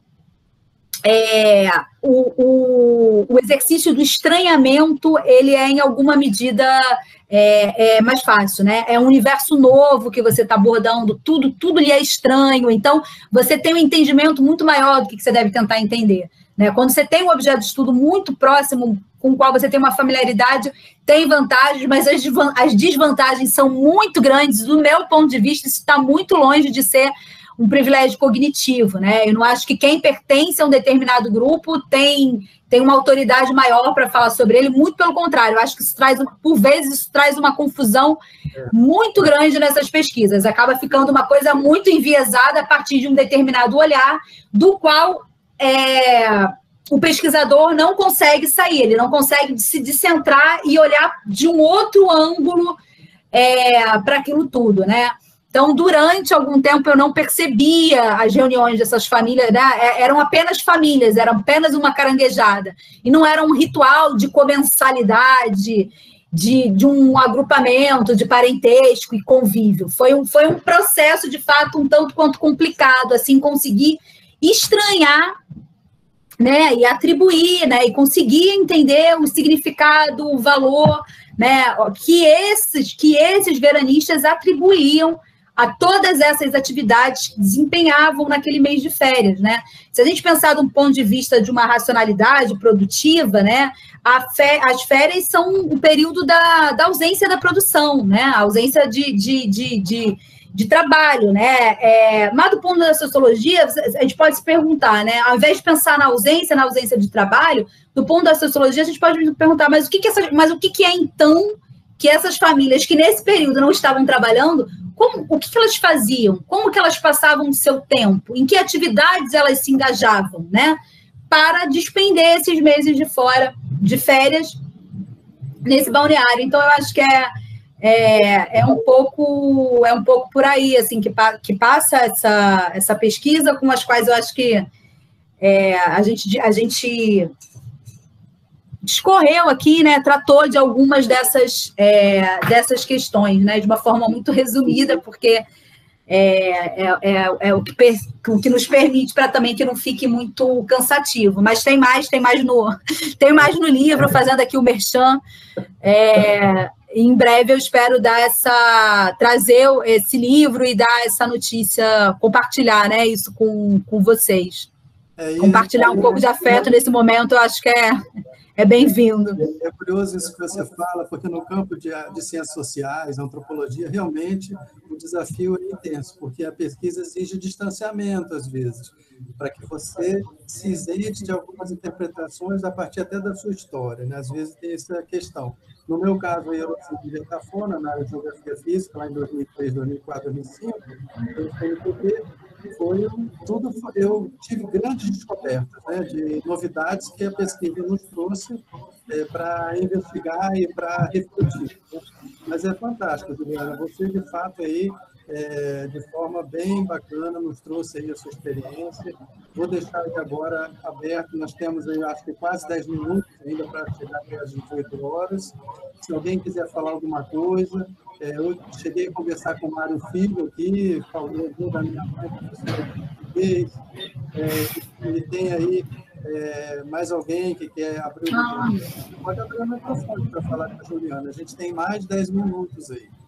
Alguém se interessa em fazer aí uma conversa? Eu já esclareci ao grupo também que essa palestra vai ser, acho que a Juliana autoriza, né? Vai ser colocada no site do Observatório para tornar pública. É só uma aluna nossa do Observatório que vai botar uma vinhetazinha no começo, no final, mas o conteúdo é na íntegra da gravação que vai estar no Google Drive daqui a pouco disponível para mim. E você, Juliana, eu mando o material bruto da palestra. Sem ficar disponível a edição. Alguém aí... Eu só peço para não divulgar, Gilberto, o que eu te passei por e-mail, porque ali tem algumas fotos dessas famílias que eu ainda não... Fique tranquilo. O slide é da pesquisadora. Fique tranquilo. Tá. Mas o material que você... da gravação vai ficar... Sim, claro. Ótimo. Então, pessoal, acho que, do ponto de vista aqui do chat, não houve mais nenhuma pergunta, né? A gente ficou, assim, muito admirado com os assuntos que você se envolveu, de fato, trouxe aí muita coisa na memória de vários aqui que estão presentes, né? E aí agora a gente fica aí à disposição de vocês. Alguém quer abrir o microfone? As pessoas, às vezes, ficam inibidas de abrir o microfone, abrir o vídeo, mas, às vezes, é melhor sair, né? Para a gente conversar um pouco, né? Mas tá bom, Juliana. Acho que então a gente vai deixar aqui meio encerrada a experiência que a gente teve. Foi ótimo.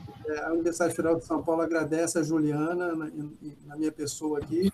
Essa iniciativa das palestras está sendo... essa sua ainda é pelo Instituto do Mar, mas as próximas serão pelo Instituto das Cidades e pela Pró-Reitoria de Extensão e Cultura, né, aqui da universidade, que a gente tem uma pró-reitora muito bacana, da área de Ciências Sociais, ela é cientista social, e a gente tem aqui na universidade ainda esse fôlego em 2020 de ter, dentro da gestão atual da reitora, né, que é a professora Soraya, a reitora atual, essas investidas bem produtivas de iniciativas na extensão e na cultura. Então, eu agradeço a todo mundo e me despeço de todos aqui. E agradeço a você novamente, Juliana. Muito obrigado mesmo. Muito obrigada. Vai ter novas aí, novas palestras. É só ir lá naquele site que tem novidades, lá no final, que tem tudo atualizado. Juliana. Muito obrigada, Gilberto, pelo convite. Para mim foi excelente retomar justamente nesse momento em que eu estou aí em processo de finalização do livro. Muito parabéns mesmo pela iniciativa da reunião de tantos pesquisadores competentes, tantas pesquisas interessantes nas mais diferentes áreas, com as mais diferentes abordagens, e sempre reunindo muita gente, né? Muita gente interessada, né? E curiosa sobre qualquer coisa que diga a respeito à Atafona, né? Eu acho que é isso que a gente percebe aqui. Queria agradecer também a todos que participaram, que se interessaram, rapidamente, por ouvir um pouquinho dessas memórias. Eu vou citar aqui de onde as pessoas se inscreveram. Tem gente de Mato Grosso do Sul, Dourados, São José dos Campos, Campos dos Goitacazes, é claro, Belém, Barra do Rocha, na Bahia, Barra do Garças, em Mato Grosso, Betim, Minas Gerais, Arraial do Cabo, Macaé, Guarulhos, Santo André, Osasco, para você ver como o assunto, o tema também despertou interesse, né? Jandira, que é em São Paulo, Belo Horizonte, Campinas, Porto Alegre, em Minas Gerais, né, em São Paulo, Niterói, deixa eu ver mais o que tem de novidade, Santo André e Guarulhos. É só para a gente ir Belo Horizonte, não posso deixar de falar a cidade de ninguém aqui. Tá certo. Que se inscreveram e que aí a gente encerra, então, aqui e agradeço mais uma vez. Né? Obrigado. Tá ótimo. Muito obrigada, Gilberto. Obrigada a todos. Valeu. Muito obrigada. Tchau, tchau.